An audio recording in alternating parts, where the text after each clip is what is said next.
여러분 혹시 이런 얘기 들어보셨는지 모르겠습니다. 우리나라의 영업 중인 치킨집 개수를 다 더하면 전 세계에 운영되고 있는 맥도날드 매장 숫자보다 더 많다고 합니다. 그렇다고 해요. 그런데 그 치킨집보다 더 많은 게 교회라고 해요. 근데 뭐 사실 이게 뭐 얼마나 정확한 통계를 인용한 건지는 잘 모르겠어요. 잘 모르겠는데 제가 보기에는 이런 이야기들이 왜 나오냐라고 하면 어떤 계속해서 교회가 세워져 나가는 것들에 대해서 좀 부정적인 생각을 가진 사람들이 아마 이런 말들을 이렇게 만들어내는 것을 좋아하는 것 같습니다. 그런데 혹시 여러분 정말로 그런 생각 해보신 적 있으십니까? 교회는 왜 존재할까? 교회가 왜 존재할까? 때로는 그런 질문을 받기도 해요. 우리가 뭐 믿지 않는 분들이 교회는 왜 있는 거야?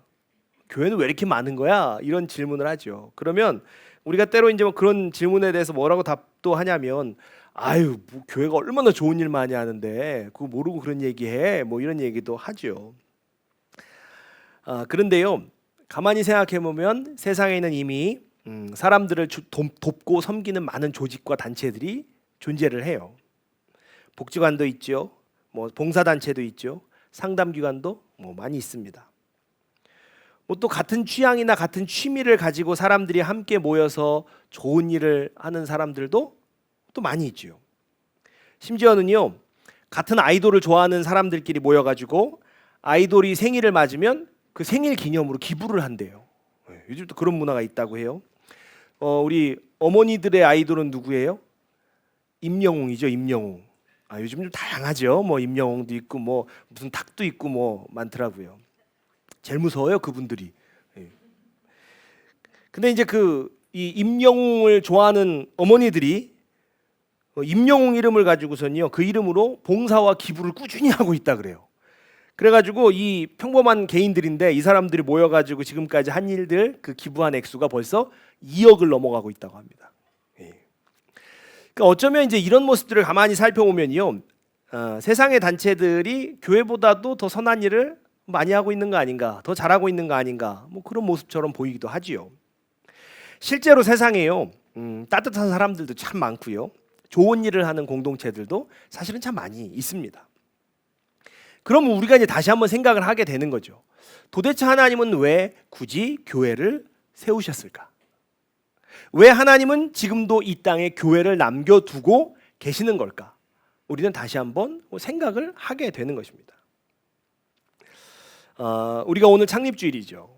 우리가 창립주일을 맞아서 하나님께서 왜 여전히 교회를 이 세상에 남겨두시는지를 함께 생각해 보고자 합니다. 왜 하나님은 지금도 교회를 세우시고 교회를 통해서 일하실까? 우리가 오늘 창립주일을 맞아서 다시 한번 좀 생각해 보고자 합니다. 사실은 우리가요, 하나님이 왜 이 땅에 교회를 두실까라는 사실에 대해서 잘 모르면, 그 이유를 모르면 교회가 그냥 세상의 많은 모임들 가운데 하나처럼 변해버리기가 쉬운 것입니다. 그저 사람이 모이는 곳이고 좋은 일을 하는 단체 정도로 남게 되는 거죠. 제가 얼마 전에 그런 얘기를 들었어요. 이렇게 계속 시간이 지나가다가는 교회는 노인 동아리로 바뀌고 말 거다. 근데 그 얘기가 굉장히 좀 뜨끔하면서 다가오더라고요. 여러분, 그러나 교회는 어떤 곳이에요? 이게 단순한 무슨 동아리나 친목 모임이 아니잖아요. 그리고 단순한 봉사단체도 아닌 겁니다. 교회는 어떤 일을 합니까? 친목단체나 봉사단체가 할 수 없는 일을 이제 교회가 하는 거예요. 그것이 하나님께서 교회를 세우신 그 이유죠. 하나님께서 이 땅에 교회를 여전히 남겨두시는 그런 이유가 바로 거기에 있는 거예요. 그리고 우리는 이제 그 이유를, 그러니까 세상이 할 수 없는 그 일을 하게끔 교회를 세워두셨는데, 그게 이유예요. 교회가 존재한 이유인데, 그럼 이제 그 이유가 뭔지 우리는 좀 정확하게 알아야 된다는 거예요. 그래야지 우리가 하나님의 뜻에 맞는 교회의 정체성을 유지할 수가 있는 겁니다. 교회가 무엇을 해야 하는지, 왜 존재하는지 우리가 여러분 그 이유를 알아야 그 잃어버리지 않고 살아갈 수가 있는 거예요. 세상은 어떻습니까? 보통은요, 비슷비슷한 사람들끼리 어울립니다. 남자들이 군대 가면 굉장히 그 공동체를 힘들어하는 이유가 바로 거기에 있어요. 우리는 그냥 일상에서 다 비슷비슷한 사람들끼리 어울려 사는데 웬만하면 군대 가면 막 섞이잖아요. 그런데요, 교회도 비슷비슷한 사람들끼리 모이지 않습니다. 세상은 생각이 맞는 사람, 수준이 맞는 사람, 취향이 맞는 사람들끼리 함께 모이죠. 그런데 교회는 그렇지가 않아요. 세상이었다면 가까워질 이유가 없는 사람들끼리 함께 모여서 교회 공동체를 이루는 거죠. 그리고 하나님께서는요, 이런 공동체인 교회를 통해서 분명히 하시고자 하는 바가 있으시다는 거예요. 하나님은 교회를 통해 세상에 알리고 싶으신 것이 있으셨습니다. 그것을 오늘 본문은요, 이렇게 얘기를 해요. 자, 우리 에베소 3장 8절로 10절 말씀을 세 번역으로 한번 함께 보도록 하겠습니다. 자, 읽겠습니다. 시작. 하나님께서 모든 성도 가운데서 지극히 작은 자보다 더 작은 나에게 이 은혜를 주셔서 그리스도의 헤아릴 수 없는 부요함을 이방 사람들에게 전하게 하시고 만물을 창조하신 하나님 안에 영원 전부터 감추어져 있는 비밀의 계획이 무엇인지를 모두에게 밝히게 하셨습니다. 그것은 이제 교회를 통하여 하늘에 있는 통치자들과 권세자들에게 하나님의 갖가지 지혜를 알리시려는 것입니다. 아멘. 바울은요, 뭐라고 얘기하고 있냐면 하나님께서 자신에게 은혜를 부어주셔서 그리스도의 헤아릴 수 없는 부요함을 이방인들에게 전하게 하셨고 또 영원 전부터 감추어져 있는 비밀의 계획을 모두에게 밝히게 하셨다라고 말하고 있어요. 자, 그리고 그렇게 하신 이유가 무엇이다? 바울은요, 이제 교회를 통하여 통치자들과 권세자들에게 하나님의 갖가지 지혜를 알게 하려 하심이라 라고 말하고 있는 거죠. 즉 하나님께서 교회를 통해서 세상에 드러내고 싶으셨던 것이 무엇이냐라고 한다면 바로 하나님의 갖가지 지혜라는 거예요. 그리고 하나님께서 세상에 알리고자 하셨던 그 지혜는요, 바울이 9절에서 언급한 영원 전부터 감추어져 있던 비밀의 계획이에요. 자, 하나님께서는요, 바울을 통해 이방인들에게 그 비밀의 계획을 전하게 하셨고 이제는 어떻게 됐어요? 교회를 통해 세상 가운데 드러내기를 원하신다는 거예요. 비밀의 계획을. 그럼 이 비밀의 계획은 무엇일까? 자, 에베소 3장 3절로 6절 말씀인데요. 제가 한번 세 번역으로 읽어보도록 하겠습니다. 하나님께서는 나에게 그 비밀을 계시로 알려주셨습니다. 그것은 내가 이미 간략하게 적은 바와 같습니다. 여러분이 그것을 읽어보면 내가 그리스도의 비밀을 어떻게 이해하고 있는지를 알게 될 것입니다. 지나간 다른 세대에서는 하나님께서 그 비밀을 사람의 아들들에게 알려주지 아니하셨는데 지금은 그분의 거룩한 사도들과 예언자들에게 성령으로 계시하여 주셨습니다. 그 비밀의 내용인즉 이방 사람들이 복음을 통하여 그리스도 예수 안에서 유대 사람들과 공동 상속자가 되고 함께 한 몸이 되고 약속을 함께 가지는 자가 되는 것입니다. 아멘. 자, 하나님은요, 복음을 통하여 절대 섞일 수 없었던 유대인과 이방인을 예수 그리스도 안에서 하나가 되게 하셨어요. 이방인과 유대인을 하나가 되게 하셨어요. 바울은 이것을 비밀이라고 얘기하는 거예요. 이방인들이 복음을 통하여 유대인과 한 몸이 되는 것, 또 함께 구원의 약속을 가지는 존재가 된다는 그 사실, 이 사실이 하나님께서 세우신 비밀의 계획이었으며 하나님의 지혜라는 거예요. 당시 헬라 문화에서는 지혜라고 하면 어떻게 생각을 했냐면요, 주로 세상을 이해하는 굉장히 높은 사상이나 철학적인 통찰, 물론 논리적인 그 이성적인 사고, 이런 것을 지혜라고 얘기를 했어요. 사람들은요, 인간의 이성과 철학으로 그 높은 진리에 도달할 수 있다라고 생각을 했습니다. 그런데 하나님께서는 인간의 이성과 논리로 설명할 수 없는 십자가로 구원을 이루셨어요. 자, 결국 바울이 말하는 감추어져 있던 비밀, 하나님의 지혜는 그게 뭐예요? 인간이 전혀 예상하지 못했던 방식으로 하나님께서 구원을 이루신 것을 말하는 것이에요.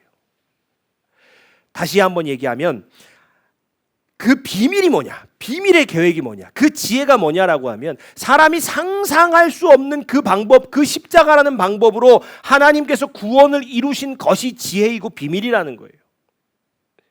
특히 사도 바울은 여기에서 그 지혜를 뭐라고 얘기하냐면 갖가지 지혜라고 얘기해요. 갖가지 지혜. 여러분 여기서 갖가지 각종이라는 이 단어, 이 헬라어 단어가 뭐냐면 폴리킬로스예요. 이 단어가 매우 다채로운 여러 색으로 짜여진 복잡하고 아름답게 수놓아져 있는 뭐 이런 의미를 가지고 있어요. 그러니까 마치 하나의 색깔만이 아니라 여러 색의 실들이 막 얽혀 있는 그런 작품을 만드는 것, 그런 이미지를 떠올리게 하는 것입니다. 그러니까 바울은 하나님께서 예수 그리스도의 십자가를 통해서 유대인, 이방인, 남자, 여자, 종, 자유인, 연약한 자, 강한 자, 이 전혀 다른 존재들이 예수 안에서 하나가 되게 하신 교회를 보면서 이게 바로 하나님의 지혜의 작품이다. 오늘 사도 바울은 그렇게 얘기를 하고 있는 거예요. 이방인이나 유대인이나 뭐 연약한 자나 강한 자나 남자나 여자나 종이나 자유인이나 이 사람들이 다 그리스도 안에서 하나 된 이 사실을 보면서 사도 바울은 이게 하나님의 아름다운 작품이라고 얘기하는 거예요. 그리고 하나님께서는 뭐라고 말씀하십니까? 이 지혜를 교회를 통하여 바로 이 지혜를 교회를 통하여 하늘의 통치자들과 권세자들에게 알리신다라고 말씀하시는 거예요. 단순히 세상 권세자들에게, 세상 권력자들에게, 세상의 질서에 얘기하신다라는 게 아니에요. 그것을 넘어서 영적인 존재에게까지 선포하신다는 거예요. 교회를 통해서.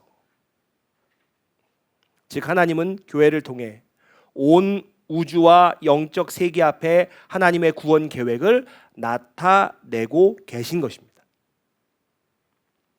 십자가는 실패가 아니라 승리였고, 죄로 인하여서 에덴을 떠나 흩어졌던 인간들을 예수 그리스도 안에서 다시 하나가 되게 하신 것이 하나님의 뜻이었다는 사실을 교회를 통하여 보여주신다는 것입니다. 여러분 세상의 수많은 단체, 모임들 아무리 좋은 일을 하는 그런 곳이라고 해도요, 이 진리를 드러낼 수는 없습니다. 하나님의 구원의 비밀은 이 세상의 어떤 단체나 모임을 통하여서 그게 온전하게 드러날 수가 없는 거예요. 오직 교회만이 하나님의 크신 구원의 비밀을, 하나님의 지혜를 나타낼 수가 있는 것입니다. 그래서 하나님께서 이 땅에 교회를 남겨두신 거예요. 지금도 수많은 교회를 그래서 하나님께서 세워 가시는 것입니다. 복음을 듣고 죄로 인해 하나님과 끊어졌던 인간이 다시 하나님께로 돌아오게 되는 그 구원의 능력을 품고 있는 곳은 오직 교회뿐인 것입니다. 교회는요, 하나님의 구원의 능력이 실제로 나타나는 현장이고 복음의 능력이 살아 움직이는 공동체입니다. 그리고 이것을 잃어버린다면 교회는 이 세상과 영적 세계 가운데 뭐 더 이상 드러내고 나타낼 것이 없는 존재가 되는 거예요. 여러분 교회가 세상에 무엇을 보여줘야 되겠습니까? 여러분 교회가 세상에 보여줘야 되는 것은요, 많은 수의 교인 그거 아닙니다. 큰 건물이요 그거 아니에요. 넉넉한 재정이요 그것도 아닙니다.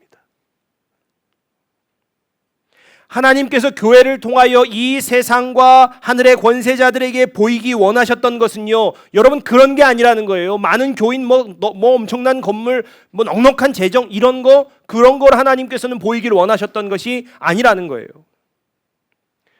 그런데도 안타깝게 정말 많은 오늘날 교회들이요, 여전히 그런 것을 세상 가운데 자랑하고 드러내려고 합니다. 얼마나 많이 성장했는지, 얼마나 유명한지, 얼마나 많은 일을 막 하는지, 얼마나 큰 영향력을 가지고 있는지 그런 거 보여주기를 오늘날 많은 교회들이 힘쓰고 있다는 거예요. 여러분 우리 교회도 개척한 지 3년이 이제 되면서 정말 그 안에 하나님께서 주신 은혜가 뭐 말로 다 할 수가 없습니다.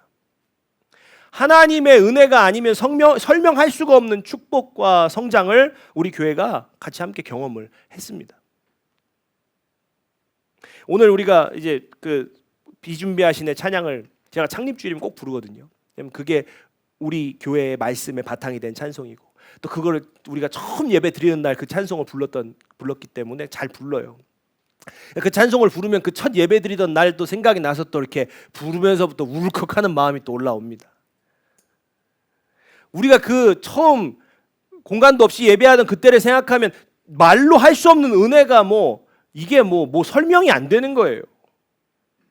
그런데 하나님께서는요, 오늘 우리가요, 이전보다 더 얼마나 많이 성도들이 모였는지, 얼마나 성장했는지, 재정은 얼마나 넉넉하게 늘었는지, 얼마나 많이 선교하면서 이웃을 돕는지, 그런 거 어느 하나도 드러내기를 원하시지 않는다는 거예요. 그런 거 자랑하는 교회 되기를 원하지 않으신다는 거예요. 대신에 하나님께서 우리를 통해서 세상 가운데 보이기를 원하시는 것은 무엇입니까? 우리 안에 살아있는 하나님의 구원의 능력인 것이에요. 복음의 능력인 것입니다.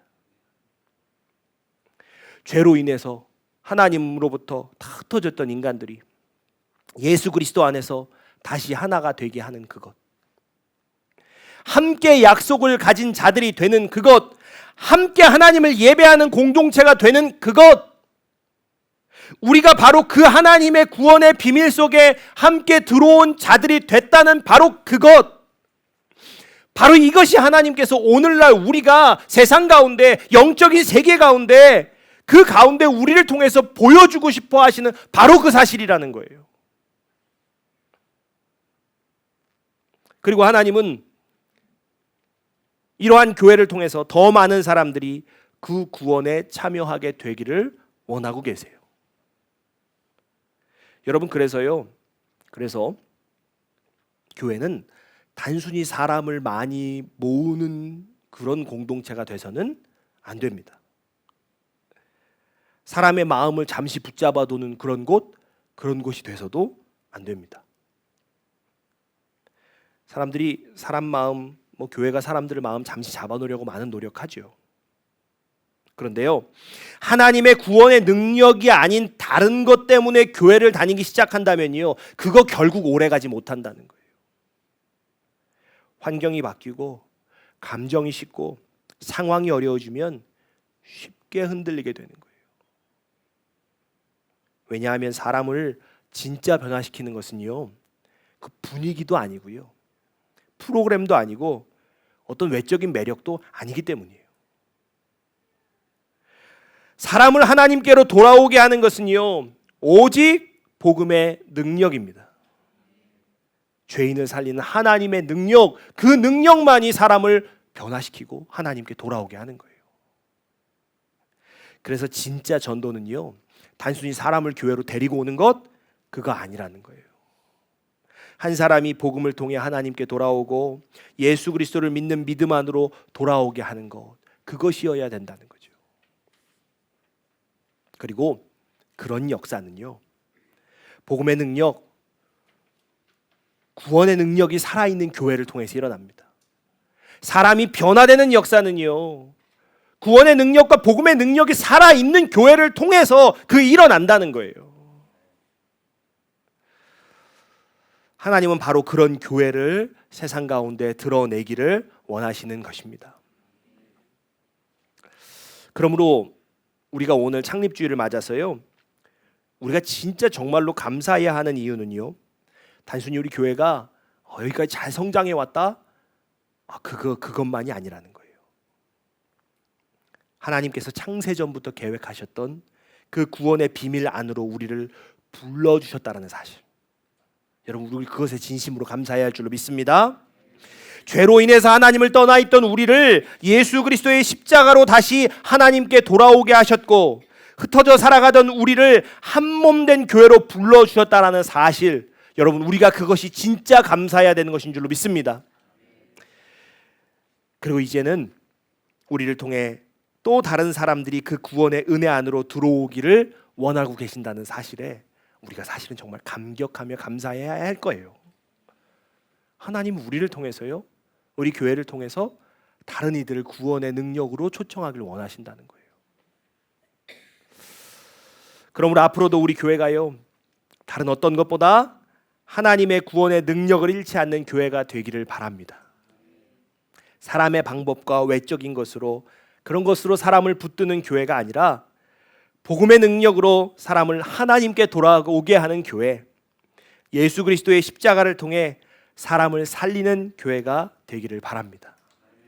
그리하여 하나님께서 앞으로도 우리 교회를 통해서 구원의 능력을, 복음의 능력을 세상 가운데 계속해서 드러내시는 은혜가 있기를 주의 이름으로 축복합니다. 아멘. 우리가 찬양하고 기도하겠습니다.